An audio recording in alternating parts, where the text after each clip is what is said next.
ముఖ్యమంత్రి చంద్రబాబు నాయుడిని ఒక విషయంలో మెచ్చుకోవాలి. ఆయన ముందుగానే ఒక మాట చెప్పారు. బాదుడే బాదుడే అనే కార్యక్రమం చేస్తారు తెలుగుదేశం వాళ్ళు.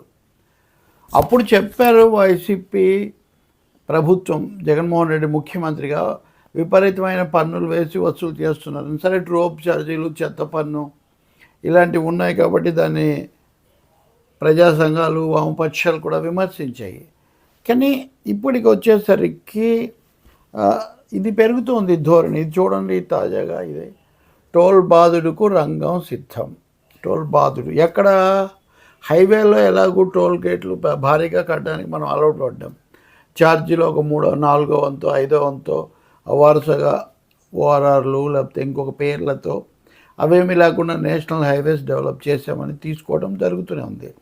కానీ ఇప్పుడు జిల్లాల అంతర్గతమైన రోడ్లలో కూడా ఈ టోల్ వసూలు చేయాలని నిర్ణయించారు. ఇప్పుడు నేను మీకు చూపిస్తుంది ప్రజాశక్తిలో వచ్చినటువంటి పశ్చిమ గోదావరికి సంబంధించింది. అన్ని జిల్లాల్లో ఉంది ఇలాంటి స్టోరీసే. గుంటూరు నుంచి ఉన్నాయి, కర్నూలు నుంచి, చాలా చోట్ల నుంచి ఉన్నాయి. కాకపోతే ఏంటంటే ఇప్పుడు ఈ ప్రజాశక్తి వార్తను వైసీపీ సోషల్ మీడియా వాళ్ళు ఎక్కువగా చూపిస్తున్నారు. వాళ్ళ పద్ధతిలో వాళ్ళు చేశారు. రెండోది వాళ్ళు చెప్తే దానికంటే కూడా ఇందులో చెప్తే విశ్వసనీయత ఎక్కువగా ఉంటుందని వాళ్ళ ఉద్దేశం కావచ్చు. కానీ ఏదైనా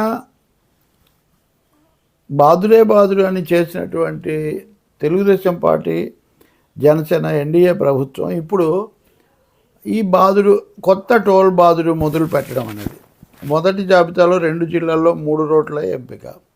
2 జిల్లాల్లో ఏలూరులో జంగారెడ్డిగూడెం, ఏలూరు, మేడిశెట్టివారిపాలెం, నరసాపురం, అశ్వారావుపేట. 2 జిల్లాల్లో దాదాపు 13 వరకు రాష్ట్ర హైవేలు. ప్రతి రహదారిపై పీపీపీ విధానంలో టోల్ గేట్ల ఏర్పాటు. జిల్లాలోని రాష్ట్ర హైవేలపై టోల్ గేట్లు ఏర్పాటు చేసి రుసుము వసూలు చేసేందుకు ప్రభుత్వం సిద్ధమైంది. రాష్ట్ర ప్రభుత్వం అందుకు సంబంధించి తొలి విడత రోడ్ల జాబితాను సైతం విడుదల చేసింది. అది ఇందాక నేను చెప్పినటువంటి ఈ రోడ్ల మరమ్మతులకు ఇక్కడి నుంచి ప్రభుత్వం నిధులు కేటాయించకుండా పీపీపీ, ప్రభుత్వ ప్రైవేటు భాగస్వామ్యం, చంద్రబాబు అయితే ఇంకా పబ్లిక్ అని కూడా అంటుంటారు, ప్రైవేట్ అంటే పబ్లికే విధానంలో, పీపీపీ విధానంలో కాంట్రాక్టర్లకు అప్పగించేందుకు రంగం సిద్ధమైంది. నేషనల్ హైవే తరహాలో టోల్ గేట్లు ఏర్పాటు చేసుకొని రోడ్లపై గోతులు పూడ్చే పని కాంట్రాక్టర్ చేసేలా ప్రభుత్వం ముందుకు సాగుతోంది. ఇక్కడ ముఖ్యమైనది, గత ప్రభుత్వం రోడ్ల మీద గుంతలు పడ్డాయి, వాటిని మరమ్మతులు చేయలేదు, చాలా ఇబ్బందిగా ఉంది. ఇవన్నీ మాట్లాడుకున్నాం మనము. తెలుగుదేశం పవన్ కళ్యాణ్ కూడా ఎక్కువగా విషయం మీద కేంద్రీకరించారు.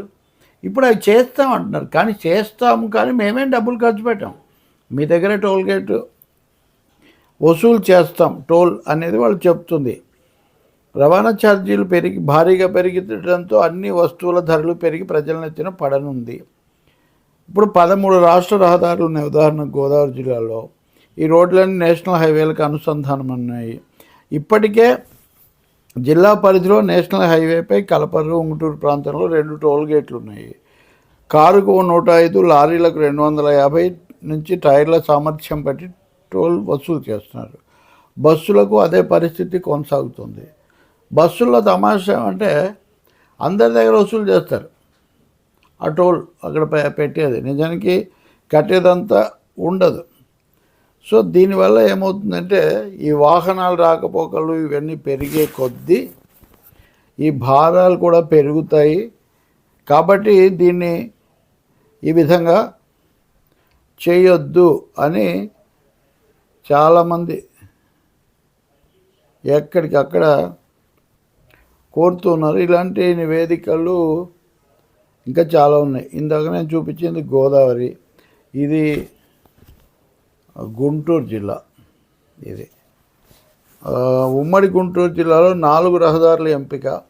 గుంటూరు, పర్చూరు, తెనాలి, మంగళగిరి, నారా, కోడూరు, తెనాలి, గుంటూరు, బాపట్లకు అంగీకారం. ఎవరు? వాళ్ళే అంగీకారం.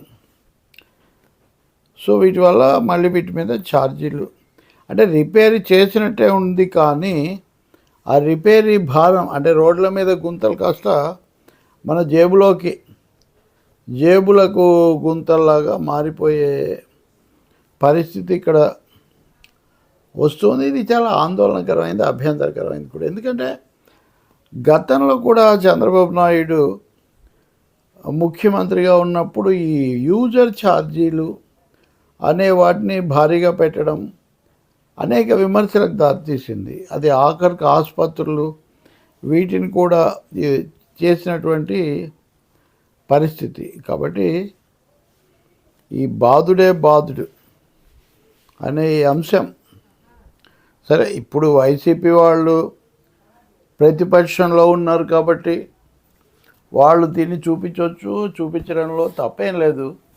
ఆ బాధ్యత కూడా వాళ్ళకు ఉంది. కానీ వాళ్ళు ఉన్నప్పుడు కూడా ఒకటి రోడ్లు బాగు చేయకపోవటం, కనీసమైన శ్రద్ధ పెట్టకపోవటం ఈ పరిస్థితికి ఒక కారణం. దాన్ని ఆధారం చేసుకొని ఇప్పుడు పనికి ఇది నరేగా గ్రామీణ ఉపాధి పథకాన్ని కూడా చాలా వరకు రోడ్లు బాగు చేయడానికి ఉపయోగిస్తూ ఉంటున్నారు. తర్వాత ఈ డబ్బులు ఎక్కువగా కాంట్రాక్టర్లకు, టెండర్దారులకు, ఆ రోడ్లు టోల్ గేట్ పాడుకున్న వాళ్ళకు వెళ్తాయి. మనం గతంలో చూసాం.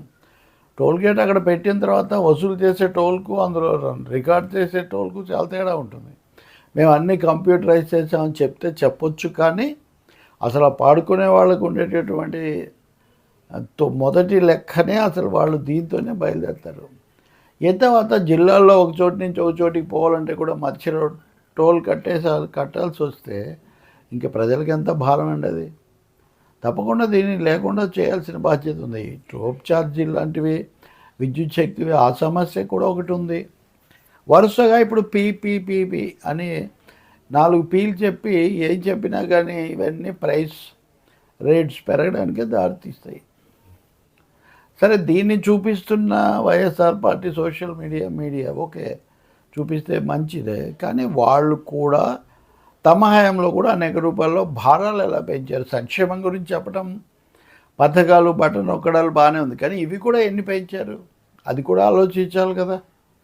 ఇప్పుడు విద్యుత్ శక్తి ఛార్జీలు 11,000 కోట్లు, 18,000 కోట్ల దాకా వస్తున్నాయంటే ఇవన్నీ ఆ కాలం నుంచి వచ్చినవే కదా. కాబట్టి ఇప్పటి ప్రభుత్వం గురించి చెప్పడంతో పాటు తమ హయాంలో ఈ 2 కారణాలు, రోడ్లు అంత దారుణంగా పెట్టినందుకు వాళ్ళు తమ తప్పును కూడా వాళ్ళు గుర్తించాల్సి ఉంటుంది.